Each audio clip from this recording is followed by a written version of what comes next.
Hi friends, இன்றைக்கி நம்ம என்ன பார்க்க போகிறோம் அப்படின்னா ஹிஸ்ட்ரி ஆஃப் இங்கிலீஷ் லிட்ரேச்சரில் தி ஏஜ் ஆஃப் சாசர் பார்க்க போகிறோம். ஏஜ் ஆஃப் சாசர் எப்போது அப்படின்னா 1340 தான் சாசர் பிறந்திருக்காங்க. அப்போலேருந்து 1400 வரைக்கும் தான் சாசருடைய ஏஜ். அவர் பிறந்தது, அவர் இறந்தது. ஸோ அந்த காலகட்டத்தில் எவ்வளோ ரைட்டிங்ஸ் இருந்திருக்கு, என்னென்னலாம் மற்ற ரைட்டர்ஸ் எழுதியிருக்காங்க, எவ்வளோ பேர் ஃபேமஸ் ஆகிருக்காங்கங்கிறத பற்றிலாம் நம்ம பார்க்க போகிறோம். ஓகேவா?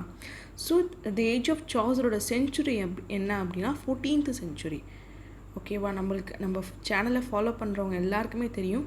நான் மோஸ்ட் ப்ராபப்ளி மற்றவங்க மாதிரி நான் சும்மா பேராகிராஃபாக போட்டு இல்லை பாயிண்ட்டாவோ போட்டோ ஒரு சைட் ஹெட்டிங்ஸ் இல்லாமல் ஒரு கண்டென்ட் மட்டும் நம்ம சொல்லிடுவோம் அப்படின்னா என்ன நீங்கள் தெரிஞ்சுப்பீங்க. ஆனால் பட் அது எப்படி நீங்கள் எஸ்ஏயில் அது எப்படி நீங்கள் வந்து ஒரு எஸ்ஏவாக கன்வெர்ட் பண்ணி எழுதணுங்கிறது எல்லாராலையுமே முடியாது. சிலர் எழுதலாம், பட் எல்லாராலையும் முடியாது இல்லையா? ஸோ அதனால தான் ஒரு எஸ்ஏவாகவே நான் ஃபார்ம் பண்ணி அது உங்களுக்கு ஏஜ் ஆஃப் சாசரில் என்ன சொல்லியிருக்காங்கிறதையும் நீங்கள் தெரிஞ்சுக்கலாம். இன்னொரு விஷயம் வந்து என்ன அப்படின்னா, நீங்கள் உங்களுடைய செமஸ்டர் எக்ஸாமினேஷன்ஸ்க்கு யூஸ் பண்ணிக்கலாம். நீங்கள் இந்த வீடியோ வந்து தெளிவாக ஸ்டாப் பண்ணாமல் வந்து ஸ்கிப் பண்ணாமல் பார்க்குறது மூலிமா வந்து you can just understand clearly word by வேர்டாக லைன் பை லைனாக தான் நான் வந்து சொல்லிக்கிட்டு இருக்கேன், நரேட் பண்ணிக்கிட்டு இருக்கேன். So you can just hear it well. Okay, let's go. ஸோ எல்லாருக்குமே தெரியும், சினாப்சிஸ் எஸ்ஏக்கு ரொம்ப ரொம்ப ரொம்ப முக்கியம். ஓகேவா? இங்கிலீஷ் லிட்ரேச்சர் ஸ்டூடெண்ட்னாலே அவங்க எஸ்ஏ தான் எழுதுவாங்க மோஸ்ட் ப்ராபப்ளி எல்லாருமே.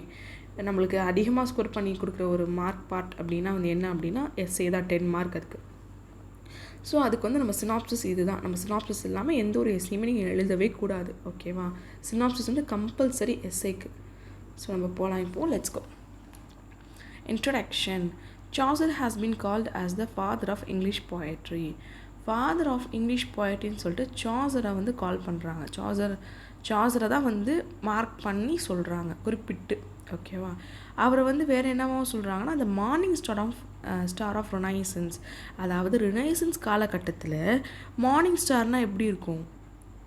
ஒரு தோன்றியும் தோன்றாமலும் அப்படியே தெளிவாக தெரியாது இல்லையா? ஸோ அந்த காலகட்டத்தில் வந்து இவர் வந்து ஒரு மார்னிங் ஸ்டார் மாதிரி இருந்திருக்கார். மார்னிங் ஸ்டார் வந்து இப்போ காலைல வந்து விடிஞ்சிருச்சு அப்படின்னா நைட்டு இந்த ஸ்டார் ஸ்கையில் தெரியும். ஆனால் வந்து எப்படி தெரியும்? லைட்டாக ஷேடவுன் மாதிரி தெரியும். கரெக்டாக? ஸோ அந்த மாதிரி சாசர் இருந்திருக்காங்க ரெனைசன்ஸ் பீரியடில்.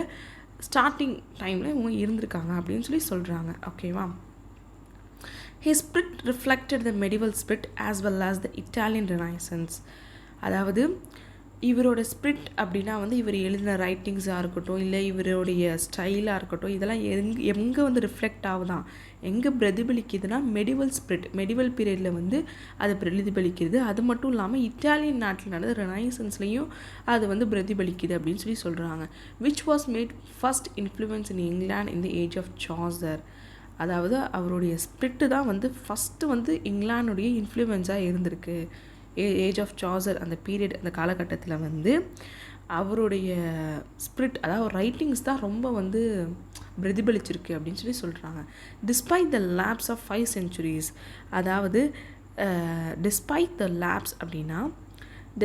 லேப்ஸ் அப்படின்னா கடந்து விட்ட போதிலும் அப்படின்னு அர்த்தம். ஓகேவா? இந்த 5 centuries கடந்துமே even now he is enjoyed with some enthusiasm today. இப்போ வரைக்கும் அவரை பற்றி அவரோட ரைட்டிங்ஸ் எல்லாமே மக்கள் சந்தோஷமாக படிக்கிறாங்க அப்படின்னு சொல்கிறாங்க. He is enjoyed with some enthusiasm today. இவர் ஒரு நல்ல ரைட்டராக, இவரை பற்றி நல்ல விதமாக போட்டுடுறாங்க அப்படின்னு சொல்லி சொல்கிறாங்க. அப்புறம் இதெல்லாம் வந்து என்ன அப்படின்னா இம்பார்ட்டன்ட் ஈவெண்ட்ஸ் இந்த age of Chaucer.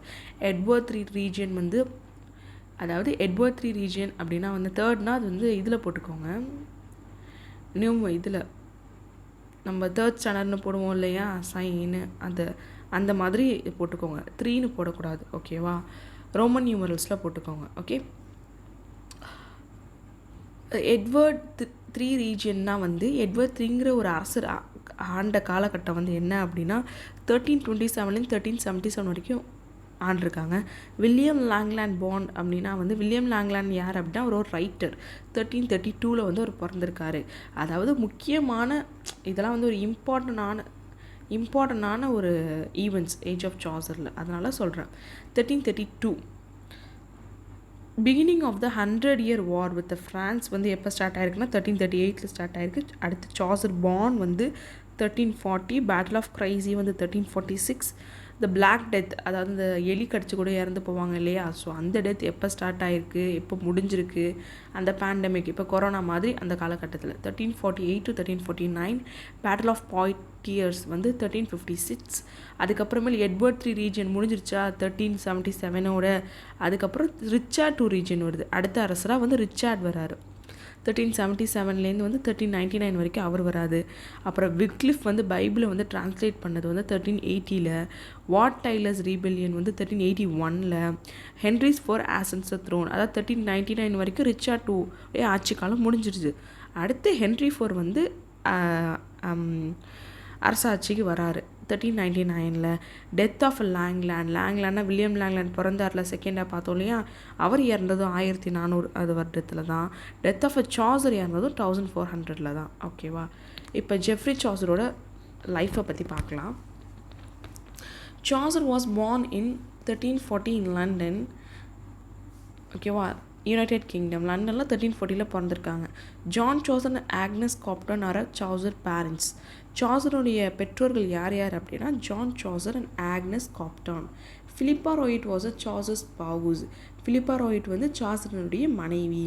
Chaucer had 4 children. அவருக்கு 4 குழந்தைங்க இருந்திருக்காங்க. யார் யார்னா Thomas Chaucer, Elizabeth Chaucer, Agnes Chaucer and Lewis Chaucer. ஓகேவா, his language was middle English. அவருடைய லாங்குவேஜ் வந்து என்ன அப்படின்னா ஓல்டு இங்கிலீஷ் கிடையாது. ஓகேவா, நம்ம வந்து இங்கிலீஷ் லிட்ரேச்சர் பிஃபோர் சாசரில் வந்து ஓல்டு இங்கிலீஷ் தான் எல்லா ரைட்டிங்ஸ்லையுமே இருக்கும். ஆனால் இவர் எந்த லாங்குவேஜை இங்கிலீஷ்லேயே யூஸ் பண்ணார்னா மிடில் இங்கிலீஷ் தான் யூஸ் பண்ணியிருக்காங்க. ஓகேவா, his period was the middle English period. அவருடைய பீரியட் வந்து என்னென்னா, அவர் வாழ்ந்த காலகட்டம் வந்து என்னென்னா middle English period.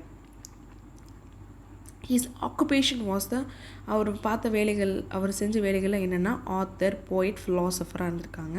His literary period was English Renaissance. Literary பீரியட்னா லிட்ரேச்சர் பீரியட் வந்து என்ன அப்படின்னா இங்கிலீஷ் ரினைசன்ஸ் அப்படின்னு சொல்கிறாங்க. நெக்ஸ்ட் வந்து என்னென்னா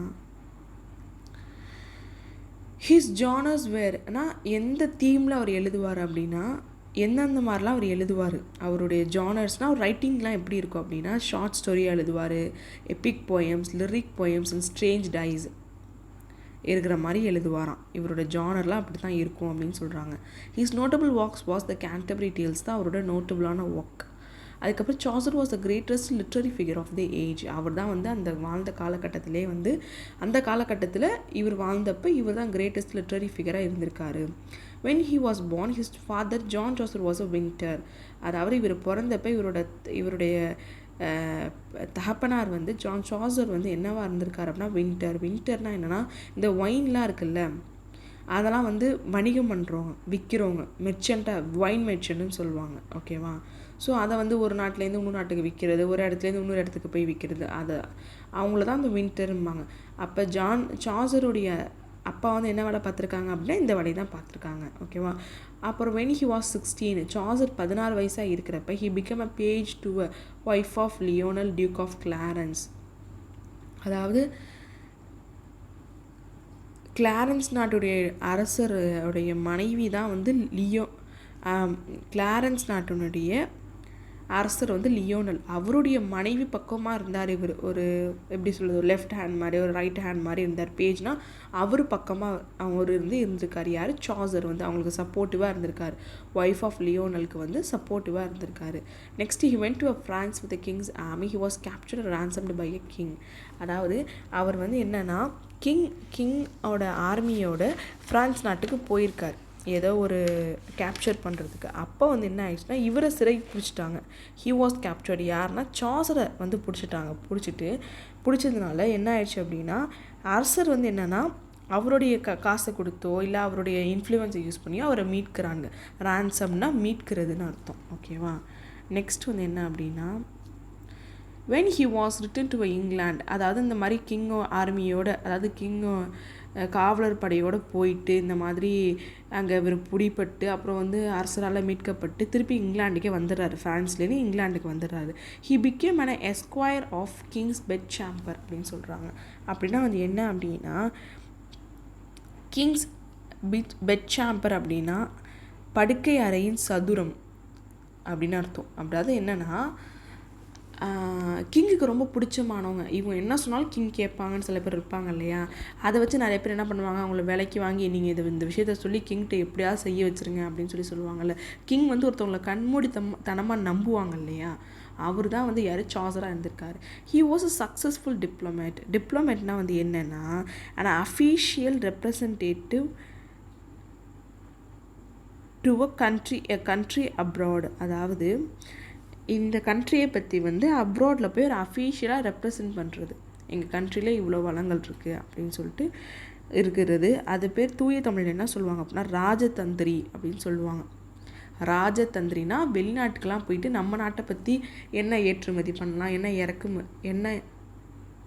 என்ன இறக்குமதி பண்ணலான்னு சொல்லிட்டு ஒரு டீலிங் பேசுகிறதா இருக்கட்டும், இல்லை நம்ம நாட்டை பற்றி ஒரு புகழை சொல்கிறதா இருக்கட்டும் வேறு நாட்டுக்கு போய், ஓகேவா. ஸோ வேறு நாட்டிலேருந்து ஆர்டர்ஸை பிடிச்சிட்டு வர்றது, அந்த மாதிரியான வணிகம், இந்த மாதிரி நம்ம நாட்டை டெவலப் பண்ணுறதுக்காக செய்கிறதா இருந்திருக்காரு. ஸோ அவர் வந்து இதில் வந்து டிப்ளமேட்னா அதுதான் அர்த்தம். ஸோ இதில் சக்ஸஸ்ஃபுல்லாக அவர் இருந்திருக்காரு. யார், Chaucer. He made a several journey to Flanders, Italy, France between 1368 to 1387. அவர் வந்து நிறைய ஜேர்னி போயிருக்கார், நிறைய பயணங்கள் கொண்டிருக்காரு. ஏன்னா இவர் இந்த மாதிரி வெளிநாட்டுக்கெலாம் போகணும் இல்லையா. ஸோ நிறைய பயணங்கள் பண்ணியிருக்காரு. ஃப்ளாண்டர்ஸ்ங்கிற இடத்துக்கு போயிருக்காரு, இட்டாலிக்கு போயிருக்காரு, ஃப்ரான்ஸ்க்கு போயிருக்காரு. இதெல்லாம் எந்த காலகட்டத்தில் போயிருக்காரு, 1368 to 1387 போயிருக்காங்க. ஆனால் opportunity to observe various types of manners and fashion. அந்த இவருக்கு வந்து ஒரு ஆப்பர்ச்சுனிட்டி மாதிரி, ஒரு வாய்ப்பு மாதிரி கிடச்சிருக்கு. நிறைய விதமான மனுஷங்கள், அவங்களுடைய மேனர்ஸ் அப்படின்னா அவங்களுடைய நடத்தை, அதுக்கப்புறமேல் ஃபேஷன்னா அவங்களுடைய ட்ரெஸ்ஸிங் சென்ஸு, தே ஈட் தேர் ஃபுட்டில் ஒரு ஃபேஷன் இருக்கும் இல்லையா, அவங்களுடைய கலாச்சாரம், இதெல்லாம் வந்து அவருக்கு வந்து அப்சர்வ் பண்ணுறதுக்கு ஒரு நல்ல ஒரு வாய்ப்பு அமைஞ்சிச்சு இந்த மாதிரியான இடங்களுக்கு ட்ராவல் பண்ணுறது மூலியமானு சொல்கிறாங்க. இன் 1386 his patron John of Gaunt was banished. அதாவது ஜான் ஆஃப் காண்ட்னா வந்து பேட்ரோன்னா என்ன அப்படின்னா ஆதரவளிக்கிறது ஒருத்தவங்களுக்கு, ஓகேவா. சாசருக்கு யார் ஆதரவளிச்சானா ஜான் ஆஃப் காண்ட் தான் ஆதரவளிச்சிருக்காரு. இப்போ எழுத்தாளராக இருக்கிறதுங்கிறது ஒரு சாதாரண விஷயம் இல்லைல்ல. இப்போ ஒரு புக்கை அவர் எழுதுறாரு, சாசர் எழுதுறாருன்னா ஜான் ஆஃப் காண்டோட பணம் எல்லாம் இருந்துச்சுன்னா அதை வச்சு அவர் பப்ளிஷ் பண்ணுவார், நிறைய பிரிண்ட் அடிப்பார். இல்லாட்டி நிறையா வந்து அந்த புக்கை விற்க பார்ப்பார், கையில் எழுதி ஆளை வச்சு எழுதி விற்க பார்ப்பார். இவருக்கு ஒரு அடைக்கலம் கொடுத்துருப்பாரு, உணவு கொடுத்துருக்கலாம், உடை கொடுத்துருக்கலாம், இருக்க இடம் கொடுத்துருக்கலாம். பேட்ரோன்னா வந்து ஆதரவிப்பாங்க, ஆதரவாளர்கள்னு சொல்லுவாங்கள்ல, சப்போர்ட்டிவ் பர்சன். ஸோ அந்த மாதிரி தான் அவரை வந்து பேனிஷ்னா அவர் வந்து நாடு கடத்தப்படுறாரு. அவர் செஞ்ச ஏதோ ஒரு குற்றத்தினால அவர் வந்து நாடு கடத்தப்படுறாரு. So his fortune began to decline. யாரோட ஃபார்ச்சூன், சாசருடைய ஃபார்ச்சூன்னா அதிர்ஷ்டம் வந்து சாய ஆரம்பிச்சிருச்சு, அழிய ஆரம்பிச்சிருச்சு அப்படின்னு சொல்கிறாங்க. நெக்ஸ்ட் வந்து என்னென்னா the accession of Henry IV revived his prosperity. அதாவது ஹென்ரி IVங்கிறத எப்படி எழுதிக்கணும், நீங்கள் ரோமன் நியூமரல்ஸில் எழுதிக்கோங்க. ஆக்சிஷன் அப்படின்னா என்ன அப்படின்னா அடைதல் என்ன அர்த்தம், ரிவைவ்டு அப்படின்னா புத்துயிர் பெற்றது அப்படின்னு அர்த்தம். அதாவது ஹென்ரி IV என்ன பண்ணுறான்னா திருப்பி வந்து கிங்டம்க்கே அரச பதவியை ஏற்கிறாரு, அடைஞ்சு அவரோட ப்ராப்பர்ட்டியெல்லாம் வந்து அவர் புத்துயிர் பெற்றது அப்படின்னா அவரெல்லாம் திருப்பி எடுத்துக்கிறாரு. அவரோட ப்ராஸ்பரிட்டி கிடையாது, ப்ராஸ்பரிட்டினா வளங்கள். அது ஒரு நாடு தானே அந்த வளம், அந்த நாட்டுக்கு அவர் வந்து கிங்காக ஆகிடுறாரு Henry IV. Chaucer passed away 25th October 1400 அவர் இறந்துடுறாரு. He was the first poet buried at the poet corner. அதாவது போயட் கார்னர் அப்படின்னா அந்த காலகட்டத்தில் என்னென்னா, இப்போ அரசர்னா அவருக்கு ஒரு அரண்மனை இருக்கும் வாழ்கிறதுக்கு, அந்த மாதிரி இறந்து போகிறதுக்கு அவருக்குன்னு தனி ஒரு இடம் எடுத்து ஒதுக்கி வச்சுருப்பாங்கல்ல, அந்த மாதிரி அந்த நாட்டு சட்டப்படி முக்கியமானவங்க இறந்தால் இந்த இடமும், சாதாரண மக்கள் இறந்தால் அந்த இடமும்னு சொல்லி ஒதுக்குவாங்கல்ல, அந்த மாதிரி போயட்ஸ்லாம் இறந்து போனால் இந்த இடத்துல புதைக்கணும்னு சொல்லிட்டு ஒரு இடம் இருக்கும். ஸோ அந்த போயட் கார்னரில் முதல்ல புதைக்கப்பட்ட போயட் யார் அப்படின்னா சாசர் தான் அப்படின்னு சொல்கிறாங்க. சாசருடைய ஒர்க் வந்து என்னென்னா இது ஒரு கிளான்ஸ் மாதிரி தான். இதை நீங்கள் முன்னாடி எழுதுனீங்கன்னா உங்களுக்கு ஒரு நல்ல மார்க்ஸ் கிடைக்க ஒரு வாய்ப்புகள் அதிகம், ஓகேவா. ஃப்ரெஞ்ச் பீரியட், அதாவது சாசருடைய ஒர்க் வந்து 3 பீரியடாக பிரிப்பாங்க. French period, Italian period and English பீரியட்னு சொல்லிட்டு. ஃப்ரெஞ்ச் பீரியடில் அவர் எழுதின 4 ஒர்க்ஸ் இதுதான், ஓகேவா. Roman de la Rose, the book of duchess, complaining to fight, ஏபிசிங்கிற ஒரு 4 புக்கு எழுதியிருக்காங்க, ஓகேவா. இது டிரான்ஸ்லேஷன் கூட, சில புக்ஸ்லாம் டிரான்ஸ்லேஷன், சில புக்ஸ் அவங்க எழுதுனது. நெக்ஸ்ட் வந்து என்ன அப்படின்னா இட்டாலியன் பீரியடில் ட்ராய்லர்ஸ் அண்ட் கிரிசீடியா எழுதியிருக்காங்க, ஹவுஸ் ஆஃப் ஃபேம் எழுதியிருக்காங்க, லெஜெண்ட்ரி ஆஃப் குட் விமன் எழுதியிருக்காங்க. இங்கிலீஷ் பீரியடில் தி கேண்டர்பரி டேல்ஸ் 1385 எழுத ஆரம்பிச்சிருக்காங்க, ஆனால் அது முடிக்கலை, அது பாதியோடு நிப்பாட்டிட்டாங்க. ஓகேவா. ஃபஸ்ட்டு இந்த ஃப்ரெஞ்ச் பீரியடை பார்ப்போம். The Chaucer's yearly poetry was directly influenced by a contemporary French poetry. அதாவது சாசருடைய இயர்லி போயட்ரி வந்து எப்படி வந்து இன்ஃப்ளூயன்ஸ் பண்ணப்பட்டுச்சு, ஆரம்ப கால போய்ட்ரி வந்து எப்படி இன்ஃப்ளூயன்ஸ் பண்ணப்பட்டுச்சு அப்படின்னா, கண்டெம்பரரி ஃப்ரெஞ்ச் போய்ட்ரி. அந்த காலகட்டத்தில் ஃப்ரெஞ்சு போய்ட்ரி தான், ஃப்ரெஞ்சு நாட்டிலேருந்து நிறைய போயட்ரிலாம் வந்திருக்குது. ஸோ அந்த கண்டெம்பரரினா சமகாலம்னு அர்த்தம் அந்த காலகட்டத்தில். ஓகேவா. ஸோ அதுதான் அவருடைய ஆரம்ப கால போய்ட்ரி வந்து டைரெக்டாக இன்ஃப்ளூயன்ஸ் பண்ணியிருக்கு அப்படின்னு சொல்லி சொல்கிறாங்க. இட் இஸ் சப்போஸ்ட் தட், இது எப்படி கூட சொல்லலாம் அப்படின்னா, ஏபிசினா ஒரு புக்கு. ஓகேவா. ஸோ ஒரு புக்கோ ஒரு போயமோ ஏதோ ஒன்று, அது வந்து ப்ரேயர் டு த விர்ஜினா கன்னிக்காக, கன்னி பெண்கள், கன்னி அந்த சன்னியாசிகளாக இருப்பாங்க இல்லையா, அவங்களுக்கு ப்ரேயர் பண்ணுற மாதிரி ஒரு போயம் வந்து. ஓகேவா. Is the first of is extant poem. Extant poem அப்படின்னா வந்து என்ன அப்படின்னா, ஏற்கனவே அவர்கிட்ட இருக்கிற போயத்தில் இதான் வந்து அவர்கிட்ட இருந்த போயமே இதான் ஃபஸ்ட்டு போயம், அவரோட ஃபஸ்ட்டு போயம்னா இதுதான் அப்படின்னு சொல்லி சொல்கிறாங்க. ஓகேவா. He translated some portion of the famous French work Roman de la Rose and elaborate love allegory.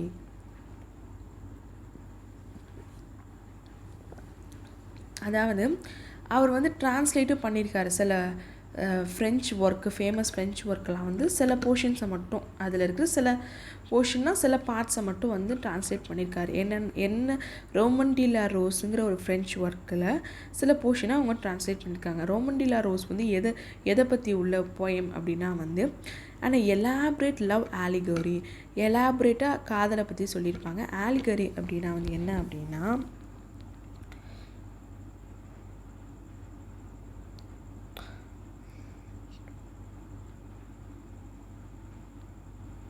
அதாவது ஆலிகரி வந்து என்னென்னா ப்ராபப்ளி எப்படி சொல்லணும்னா உருவகப்படுத்தி சொல்லுவாங்க. ஓகேவா. டைரெக்டாக ஒரு விஷயத்தை சொல்லாமல் இன்னொரு விஷயத்தோட தொடர்பு படுத்தி வார்த்தைகளில் முழுமையாக தொடர்பு படுத்தி சொல்கிறது தான் வந்து ஆலிகரி அப்படின்னு சொல்லுவாங்க. He learned from the French poetry the charm of fluent simplicity. அதாவது சாசர் வந்து ஃப்ரெஞ்ச் போயட்ரிலேருந்து என்னெல்லாம் கற்றுக்கிட்டாங்க அப்படின்னா, ஒரு ஃப்ளூவன்ட் சிம்ப்ளிசிட்டி வந்து ரொம்ப சாமிங்காக இருக்குது அப்படின்னு சொல்லி கற்றுக்குறாங்க. Complete correspondence of words. Complete correspondence of words அப்படின்னா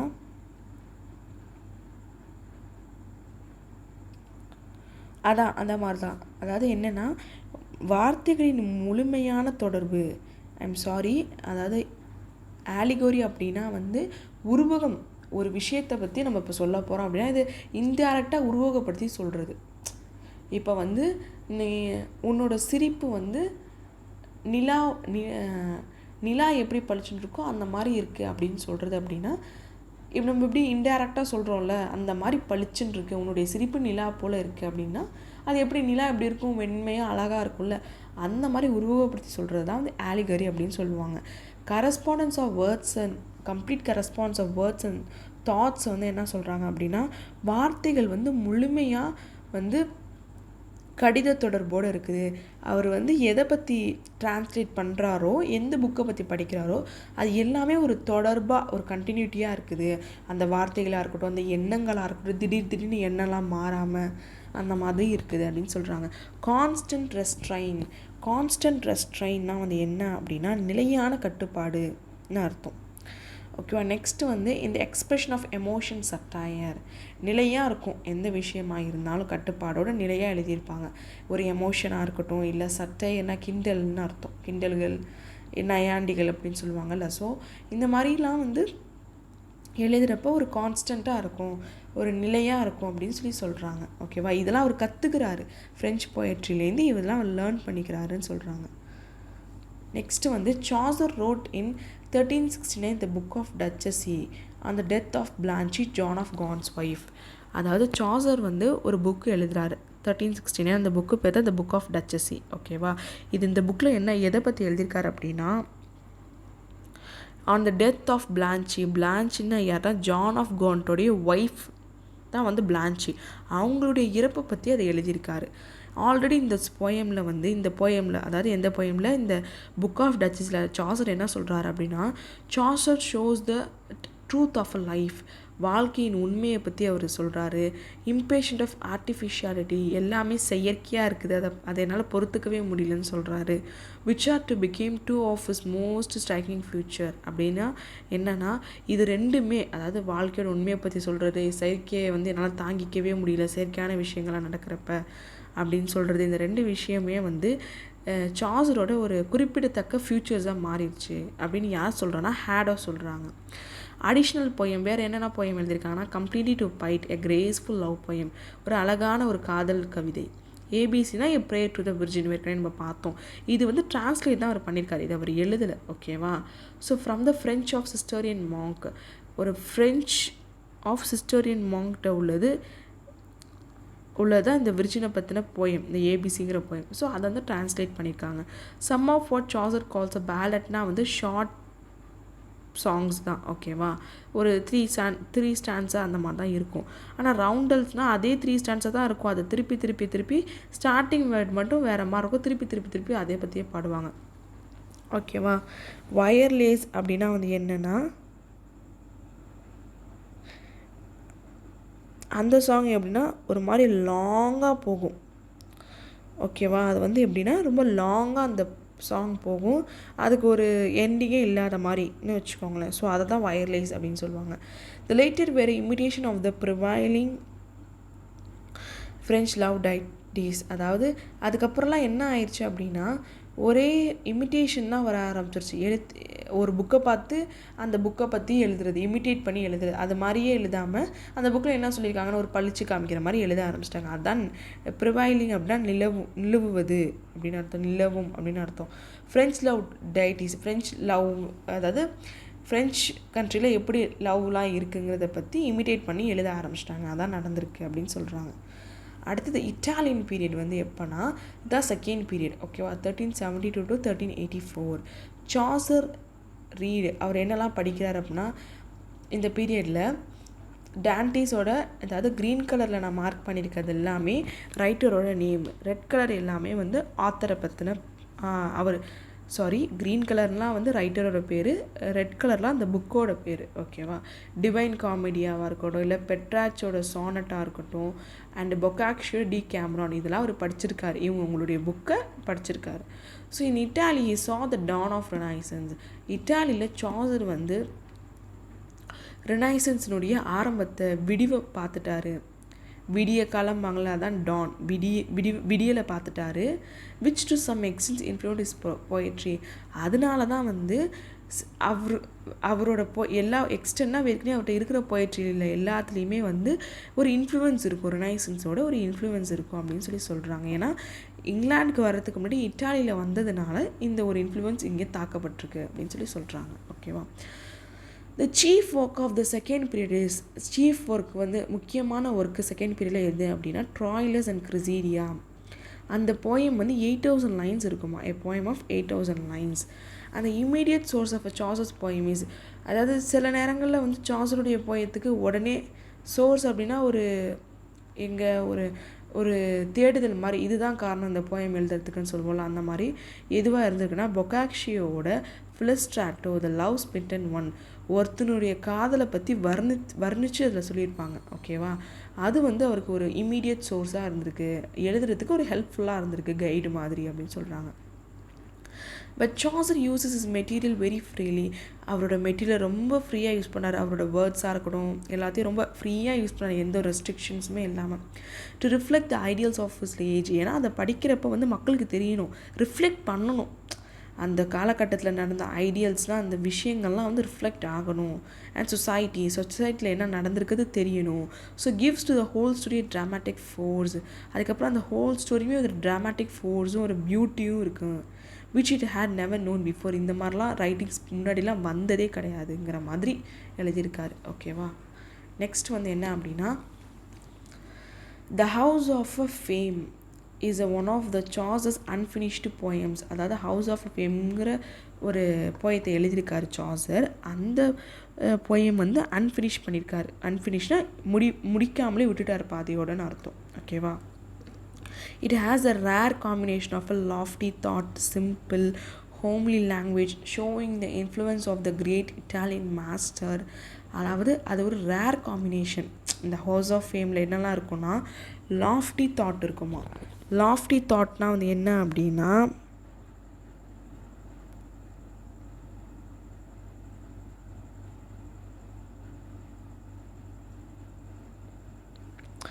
ஒரு வித்தியாசமான ஒரு தாட் இருக்கும். ஓகேவா? நெக்ஸ்ட்டு வந்து என்ன அப்படின்னா, ஒரு சிம்பிளாக இருக்கும். ஹோம்லி லாங்குவேஜாக நம்ம பேச்சு வழக்கில் இருக்கும் இல்லையா, ஸோ அந்த மாதிரி இருக்கும். ஒரு இன்ஃப்ளூயன்ஸ், ஒரு கிரேட் இட்டாலியன் மாஸ்டரோட இன்ஃப்ளூயன்ஸ் அதில் இருக்கும். இதெல்லாம் சொல்கிறாங்க. இந்த poem the author is carried away in a dream by a great eagle from the brittle temple of Venus in a sandy wilderness up to the hall of a fame. அதாவது என்ன சொல்கிறாங்க, இந்த poem எப்படி இருக்குன்னா, house of the ஃபேம்ங்கிற போயத்தில் வந்து author இருக்கார்ல Chaucer, அவரை வந்து கனவுல வந்து ஒரு பெரிய கிரேட் ஈகிள் வந்து தூக்கிட்டு போகிற மாதிரியும், எங்கேருந்து அப்படின்னா பிரிட்டல் டெம்பிள் ஆஃப் வீனஸ்லேருந்து அவர் தூக்கிட்டு போனான்.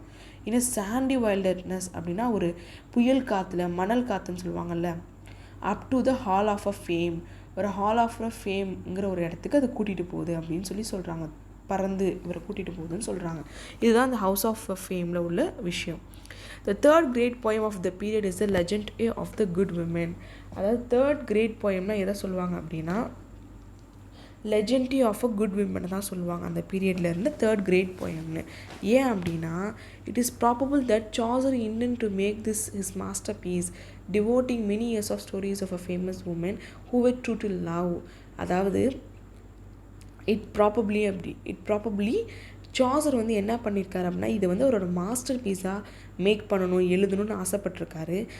ரொம்ப வருஷமாக ஒரு ஃபேமஸ் உமனோட ஸ்டோரிஸ்லாம் வந்து டிவோட் பண்ணியிருக்காரா, ரொம்ப கலெக்ட் பண்ணியிருக்காரு, விருப்பப்பட்டு கலெக்ட் பண்ணி. அவங்களாம் யாரெல்லாம் வந்து ரொம்ப ட்ரூ டு லவ்வாக இருந்திருக்காங்கிறத பற்றிலாம் கலெக்ட் பண்ணியிருக்காரு. But he abandoned the work in the middle of his 9th legend. அப்புறம் என்ன பண்ணிட்டார் அப்படின்னா, அந்த ஒர்க்கை வந்து இந்த லெஜெண்ட்ரி ஆஃப் உமன் இருக்கு இல்லையா, அந்த அபாண்டட் அப்படின்னா கை விட்டுட்டார் அந்த ஒர்க்கையே. மிடில் ஆஃப் ஹிஸ் 9th லெஜெண்ட்னா அந்த 9வது லெஜெண்ட் அப்படின்னா 9வது புராண கதை எழுதுகிறப்ப அவர் விட்டுட்டாருன்னு அர்த்தம். 9th பார்ட் எழுதுகிறப்ப இப்படி பொன்னியின் செல்வன் 5 பாட்டு இருக்குது, அந்த மாதிரி 9th பார்ட் எழுதுகிறப்ப அதை விட்டுட்டாருன்னு அர்த்தம். எதனால் விட்டாருன்னு தெரியல, பட் விட்டுட்டாரு அப்படின்னு சொல்கிறாங்க. அதுவும் ஒரு அன்ஃபினிஷ்டு ஒர்க் தான். நெக்ஸ்ட் வந்து என்ன அப்படின்னா, த இங்கிலீஷ் பீரியட் அப்படின்னா தேர்ட் பீரியட். இதுதான். இதில் வந்து Chaucer masterpiece the Canterbury tale தான் சாசருடைய மாஸ்டர் பீஸாக இருக்கும் இந்த பீரியடில். One of the most famous work in all லிட்ரேச்சரில் இப்போ வரைக்கும் ஒரு ஃபேமஸான ஒர்க் எது அப்படின்னா கேண்டர்பரி டேல்ஸ்னு சொல்லுவாங்க. இதுதான் fills the third of the English period of his life. அவரோட வாழ்க்கையிலேயே வந்து அவரோட வாழ்க்கையை எப்படி பிரிச்சிருக்காங்க, 3 பீரியடாக பிரிச்சிருக்காங்க இல்லையா. இந்த தேர்டு பீரியட் தான் வந்து அவருடைய வாழ்க்கையை வந்து நிறைவாக இருந்திருக்குன்னு சொல்கிறாங்க. The plan of the work is magnificent. அப்படின்னா என்னென்னா, இதில் வந்து அற்புதமாக இருந்திருக்கு அவரோட ஒர்க். ஓகேவா? இந்த ஒர்க்குடைய பிளான் போட்டிருக்காங்களே, இது எப்படி எழுதணும்னு, அது ரொம்ப அற்புதமாக இருந்திருக்கு. To represent the wide sweep of the English life. அதாவது ஆங்கில மக்களுடைய வாழ்க்கையை வந்து பரந்த வீச்சாக சொல்லியிருக்காங்க. அதை தான் வந்து வைட் ஸ்வீப் அப்படின்னு சொல்கிறாங்க. By fathering motley company. அதாவது மொட்டாலி கம்பெனியுடைய உரிமையாளர் இருப்பாங்க இல்லையா, அவங்களுடைய சேர்ந்து இதை எழுதியிருக்காருன்னா மேபி சப்போர்ட் பண்ணியிருக்கலாம் அவங்க ஃபினான்ஷியலாக. ஓகேவா? Letting each class of society tell its own favourite stories. எல்லா ஜாதி மக்களுமே வந்து என்ன சொல்லியிருக்காங்கன்னா, அவங்களுடைய ஃபேவரட்டான ஸ்டோரிஸில் அதெல்லாம் சொல்லியிருப்பாங்க. அவங்களுடைய வாழ்க்கையை தானே அதை சொல்லுவாங்க. ஒவ்வொருத்தவங்களும் அவங்களுடைய வாழ்க்கையை பற்றி, அவங்க யார், இங்கேருந்து வராங்க, அவங்க வாழ்க்கையை தானே சொல்லுவாங்க. ஸோ ஓன் ஃபேவரட் ஸ்டோரியை சொல்லியிருக்காங்க அப்படின்னு சொல்கிறாங்க. It is for the Canterbury tales the Chaucer name is the best remembered. அதாவது சாசர் காலத்துக்கு அப்புறம் இந்த கேண்டர்பரி டேல்ஸுங்கிற பேரில் நிறைய பேர் எழுதியிருக்காங்க. ஆனால் சாசருடைய பெயர் தான் வந்து சிறந்து விளங்குச்சு. எல்லாராலையும் வந்து இப்போ வரைக்கும் ஞாபகம் வச்சுக்க முடியுது அப்படின்னா சாசருடைய பெயர் தான் கேண்டர்பரி டேல்ஸ் தான் அப்படின்னு சொல்கிறாங்க. The unfinished collection of the stories. அது வந்து என்ன அப்படின்னா, ஒரு அதான் அன்ஃபினிஷ்ட், நான் ஏற்கனவே சொல்லிட்டல, இது வந்து ஒரு அன்ஃபினிஷ்டு ஒர்க்கு. இது கலெக்ஷன், இந்த ஸ்டோரி, இந்த கேண்டர்பரி டேல்ஸ்னாலே கலெக்ஷன் ஆஃப் ஸ்டோரிஸ் தான். அது வந்து அன்ஃபினிஷ் ஆயிடுச்சு. ஓகேவா, இத்தனை ஸ்டோரிஸ் கலெக்ட் பண்ண ஒரு வச்சுருந்தாரு, ஆனால் கொஞ்சம் தான் அவரால் கலெக்ட் பண்ண முடிஞ்சு. By the pilgrims on the journey, அதாவது புனித யாத்திரை பண்ணுவாங்க இல்லையா, ஸோ அவங்களால சொல்லப்பட்ட ஸ்டோரிஸ் தான் இது எல்லாமே. ஓகேவா, டு கேண்டர்பரிக்கு புனித யாத்திரை செய்கிறவங்க மூலிமா கிடைச்ச ஸ்டோரிஸ் தான் இது எல்லாமே. வித் ப்ரோலாக்னா முன்னுரையோட அப்படின்னு சொல்கிறாங்க. The clearest picture of the late medieval life existent anywhere. அதாவது இந்த மாதிரி மெடிவல்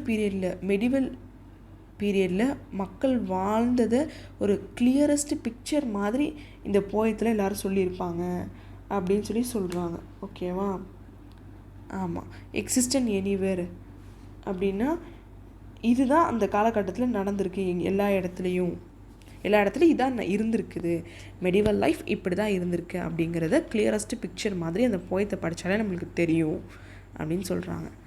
நெக்ஸ்ட் வந்து அதர் போயிட் இந்த ஏஜ் ஆஃப் சாசர்.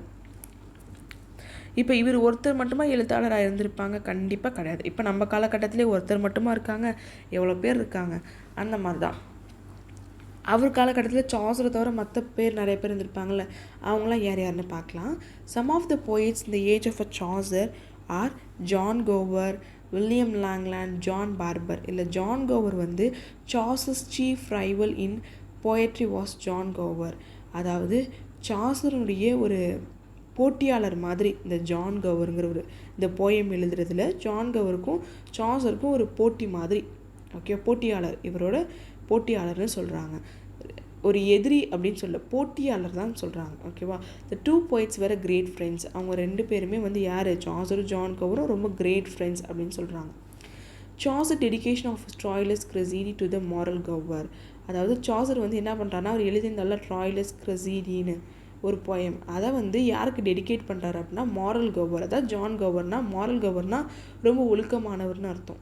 ஓகேவா, அவருக்கு இப்போ ஒரு நல்ல ஒரு ஹீஸ் அ குட் பர்சன் சொல்லுவோம் இல்லையா, ஒருத்தவங்களுக்கு ஒரு பட்ட பேர் வைப்போம். அந்த மாதிரி கோவருங்கிறவர் எப்படி இருக்காருன்னா ரொம்ப நேர்மையான, ரொம்ப நல்ல மனுஷனாக இருந்திருக்காரு. அவருக்கு தான் இந்த போயத்தை அவர் டெடிகேட் பண்ணுறாரு அப்படின்னு சொல்கிறாங்க.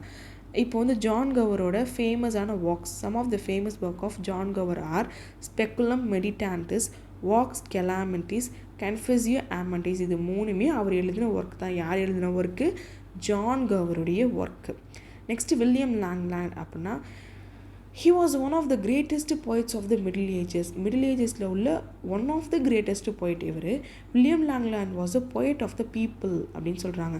அதாவது போய்ட் ஆஃப் த பீப்புள்னால் என்னன்னா,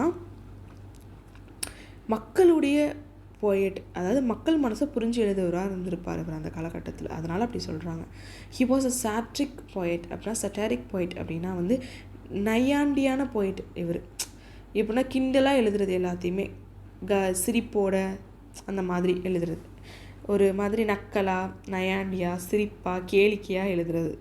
யார் எப்படி எழுதுவா? William Langland. ஓகேவா, ஹிஸ் ஃபேமஸ் ஒர்க் வாஸ், யாரோட ஃபேமஸ் ஒர்க்? வில்லியம் லாங்லேண்டோட ஃபேமஸ் ஒர்க் வந்து என்ன அப்படின்னா, the vision of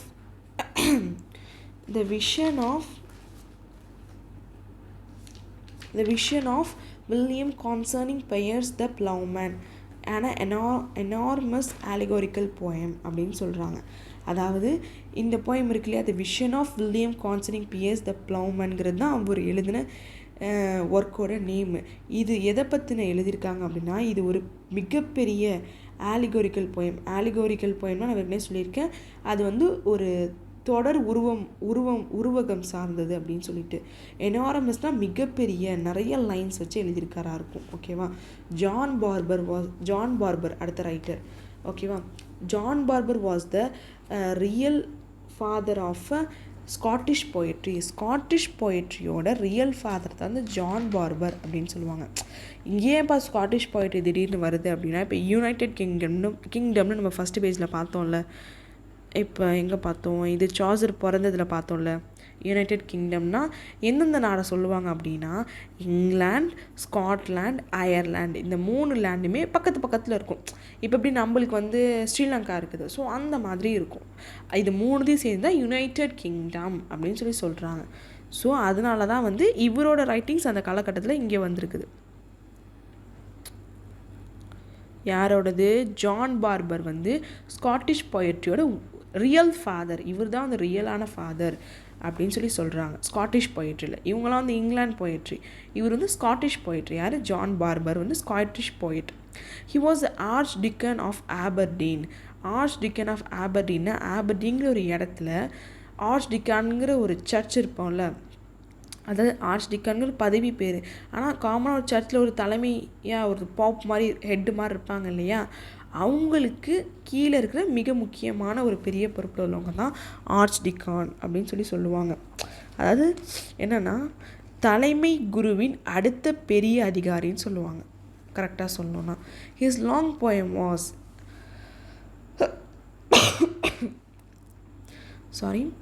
John பார்பருடைய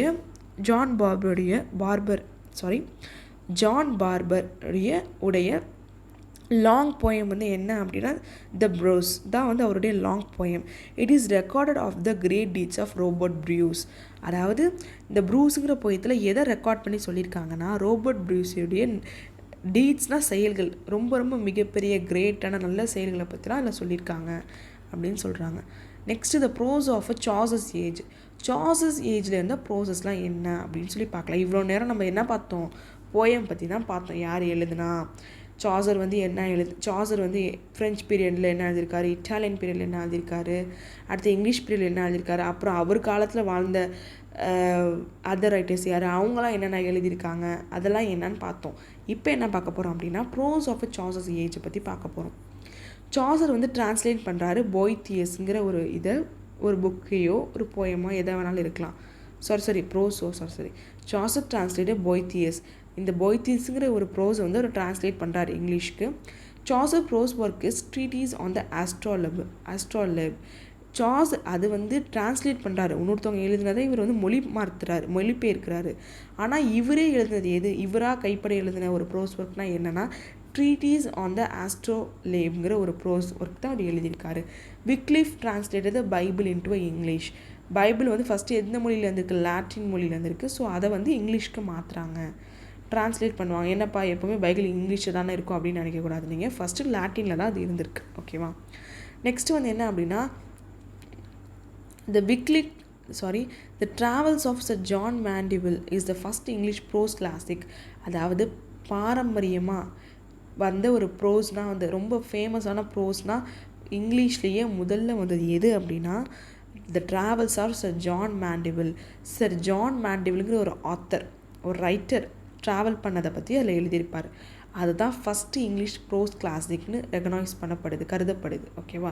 it is an account of what sir John Mandeville had seen heard during his wanderings in the holy land and far east. அதாவது இந்த travels of sir John Mandeville என்ன சொல்கிறாங்க அப்படின்னா, இந்த sir John மேண்டிவில் இருக்கால writer, இவர் அங்கே ஹோலி லேண்டில் என்னெல்லாம் பார்த்தாருனோ என்னெல்லாம் அவர் கேட்டாருனோ, அவருடைய வேண்டரிங்ஸ்னால் வந்து அங்கே இங்கேயும் சுற்றி அலைந்து தெரிதல் அப்படின்னு சொல்லுவாங்க இல்லையா.